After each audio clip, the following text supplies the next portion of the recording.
গাইবান্ধায় battery চালিত easy bike, rickshaw, van চলাচল বন্ধ থাকায় ভোগান্তি সাধারণ জনগণের। গাইবান্ধা থেকে মাহমুদুল হাবিব রিপনের তথ্য ছবিতে থাকছে বিস্তারিত। গাইবান্ধায় ব্যাটারি চালিত যানবাহন চলাচলে গাইবান্ধা পৌরসভার সিদ্ধান্ত ৩ দিন বন্ধ ও ৩ দিন চালুর প্রতিবাদে ব্যাটারি চালিত মালিকের একদিনের কর্মবিরতি ধর্মঘট পালন করেছেন। ফলে ভোগান্তিতে পড়েছেন অফিসগামী লোক ও শিক্ষার্থী সহ সাধারণ মানুষ। বুধবার সকাল ৯টা থেকে সন্ধ্যা ৬টা পর্যন্ত জেলার শহরে এই কর্মসূচি পালন করেছেন তারা। রিকশা ও অটোরিকশা বন্ধ থাকায় হেঁটে জরুরি কাজ করতে হচ্ছে তাদের। ব্যাটারি চালিত যানবাহনের মালিকরা জানান, জেলা শহরে অটো রিকশা বেশি হয়েছে দাবি করে পৌর কর্তৃপক্ষ ব্যাটারি চালিত যানবাহনগুলোকে ২ কালার করে দেয়। ৩ দিন হলুদ কালার বন্ধ রেখে ৩ দিন সবুজ কালার যানবাহন চলাচলের সিদ্ধান্ত গ্রহণ করে। এমন সিদ্ধান্ত বন্ধের দাবিতে কর্মবিরতির ডাক দেন তারা। Nusrat Jahan, DPC Bangla TV. তারপর হচ্ছে যে ওদের হলো কোনো স্ট্যান্ড নাই। তারপর তাদের কাছ থেকে চাঁদাবাজি করা হয়, করা হয়, এইসবের দাবি সহ ইদানিং আরেকটা তাদের মানে তাদের জন্য সংকট তৈরি হয়েছে, যেটা পৌরসভা থেকে যেটা নির্ধারণ করেছে যে ৩ দিন হলুদ গাড়ি চলবে আর ৩ দিন সবুজ গাড়ি চলবে। এই দাবিটা তারা মানতে পারছে না, এটা মানার কথাও না। কারণ এটা যদি করে থাকে প্রশাসন, এটার আমি প্রথমত তীব্র নিন্দা এবং প্রতিবাদ জানাই। পাশাপাশি এটুকু বলতে চাই, এই মানুষগুলো এরা আমাদের একটা তরুণ যুবক, কিন্তু একটা অংশ, তরুণ যুব সমাজের একটা অনেক বড় একটা অংশ।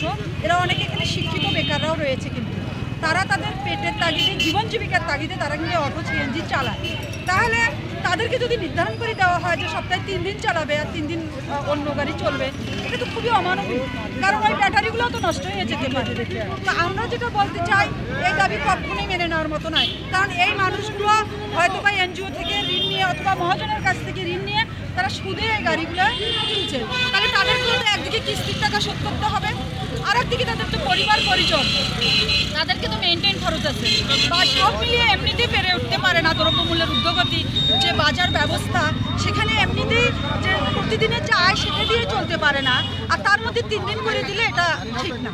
এখানে যদি প্রশাসন, তারা কি কারণে, যেটা শুনছি আর কি, আমার শোনা কথা, তারা বলছে শহরে যানজট হয়। বাবা, শহরে যদি যানজট হয় তাহলে আপনি বিকল্প রাস্তা করেন, বিকল্প জায়গা তৈরি করেন, না করে আপনি মরার উপর খাড়ার ঘা কেন করবেন? তো এই যে আজকে যে অটো শ্রমিকরা তারা যে নামছে, তাদের দাবির প্রতি পূর্ণ সমর্থন জানাচ্ছি।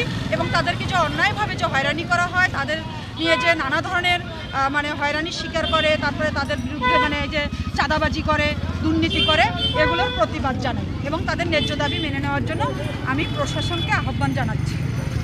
এই বৃহত্তর তারা এই শ্রমিকদের নিয়ে, অটো সিএনজি বা শ্রমিকদের নিয়ে, চালকদের নিয়ে তারা আবার আগামী দিনে যে কর্মসূচি নেবে, সেই কর্মসূচির প্রতিও পূর্ণ সমর্থন জানাচ্ছি আর সবাইকে ধন্যবাদ। আমার আর্থিক সংসার করে আমার সংসার চলাতে হিমশিম খাওয়া যায়। আমি প্লাস এই টাকাটা, আমি অত টাকাটা নিতে হলো কিস্তির উপরে। আমি কিস্তির উপর টাকা নিয়ে প্রতি সপ্তাহে আমার কিস্তি দেওয়ার লাগে ২১০০ টাকা। আমি ২১০০ টাকা নেই, বাট আমার ফ্যামিলি চালাই। আমি ফ্যামিলি চালাইয়া হয়তো দেখা গেছে যে আমার 7 দিনের টাকা দিয়া আল্লাহর রহম, আল্লাহ তাআলার কাছে খুব সুন্দর আমার সংসার চলতেছে। এখন আমাদের যে ডিসিশনটা নিছে, এটা যদি আমাদের করে, তাহলে আমরা যে ৩ দিন বসে থাকবো, এই ৩ দিনের একটা অর্থ যে আমাদের ড্যাভারেজ হয়ে যাচ্ছে। এই 3 দিনের দেখা যাচ্ছে ১৫০০ টাকা আমার ড্যাভারেজ চলে যাচ্ছে। তাহলে আমি এই ১৫০০ টাকা কার কাছে যাব? আমি কার কাছেই চাবো? আমার বাবার কাছে চাইলে আমার বাবাও দিতে পারবে না, তাহলে আমার ভাইও দিতে পারবো না। তাহলে আমি কি করব? আমার করণীয় কি? আমি এই জন্য প্রশাসন ভাইকে আমি বলছি, আমরা তো কোনো কিছু চাচ্ছি না। আমরা কারো কাছে 10 টাকা চাচ্ছি না, কারো টাকা 5 টাকাও চাচ্ছি না। আমাদের দাবিটা এটাই যে আমাদের 7 দিন গাড়ি চালাতে দেন। আর আপনারা একটা মেনটেন করে দেন যে বড় অটো এখানে, ছোট অটো এখানে, আমরা এখানে নিয়ে নামে দেবো, বড় অটো ওইখানে নিয়ে চলে যাবে। আমরা তো এই একটা নির্জ আন্দোলন নিয়ে আমরা মাঠে নামছি। প্লাস আজকে যে আমাদের অর্থটা চলে যাচ্ছে, এই অর্থটা আমরা কোথায় পাবো? আমাদেরও মাথার মধ্যে টেনশন আছে যে আমাদের সংসার আছে, আমাদের বাচ্চা কাচ্চা আছে, আমরা গরিব, আমরা বড় লোক না যে 6 তলায় বিল্ডিংয়ের থেকে বলতেছি যে এটা করলে সমাধান, এটা করলে সমাধান। সরি, আপনারা একটু মাঠে নামেন না, একটু পরিস্থিতিটা দেখেন। একটা অটোওয়ালা চিপাই নিয়ে যায় সারাদিন 400 টাকা, চিপাই নিয়ে যায় ছুরি বাজে আমাদের টাকাটা নিয়ে নিচ্ছে। আপনি এগুলো ধরেন না, এগুলো ধরেন। আপনার দেখা গেছে আপনার ব্যবহারের জন্য আমার অতিষ্ঠ হয়ে যায়, যে আপনি বাবা এখানে 10 টাকার ভাড়া 5 টাকা আপনাকে দেন না, আপনাকে দিয়ে কোন স্কেলারটা কি বলে বলবে না ইনশাআল্লাহ যে বাবা আমার কাছে টাকা নাই।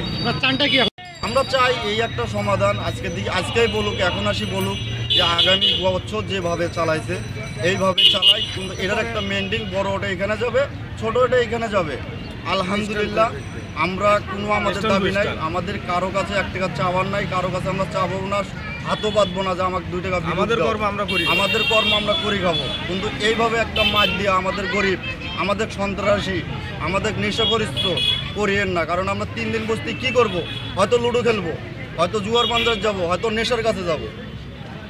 আমি 7 দিন যদি গাড়ি চালাই, আমাকে এই শহরের ভাইগুলা, আমার বন্ধুগুলা, আমার বন্ধু ফিরেসেগুলা আমি ধরে নিয়ে থাকতে পারবো, এই আমার প্রত্যাশা। ভাই আপনাকে একটু জানতে হঠাৎ পৌরসভা আমাদের একটি অযৌক্তিক অনিয়ম অকারণে একটি আমাদের 3 দিন গাড়ি বন্ধ থাকার নিয়ম প্রজ্ঞাপন জারি করেছে। আমরা এই প্রজ্ঞাপন মানি না। আমরা আগামী দিনে যেভাবে গাড়ি চলাইছি আমরা এইভাবেই গাড়ি চালাবো। আমাদের গাড়ি চালানোর একটা সিস্টেম যে তুলসীহাটের গাড়ি বাস স্ট্যান্ডে ওখান থেকে ছেড়ে যাবে, ওরা ভেতরে ঢুকতে পারবে না। পৌরসভায় 2000 বা 3000 গাড়ি লাইসেন্স দিয়ে পৌরসভার ভিতরে চালানোর অনুমতি দিয়ে, এটাই আমরা চাচ্ছি।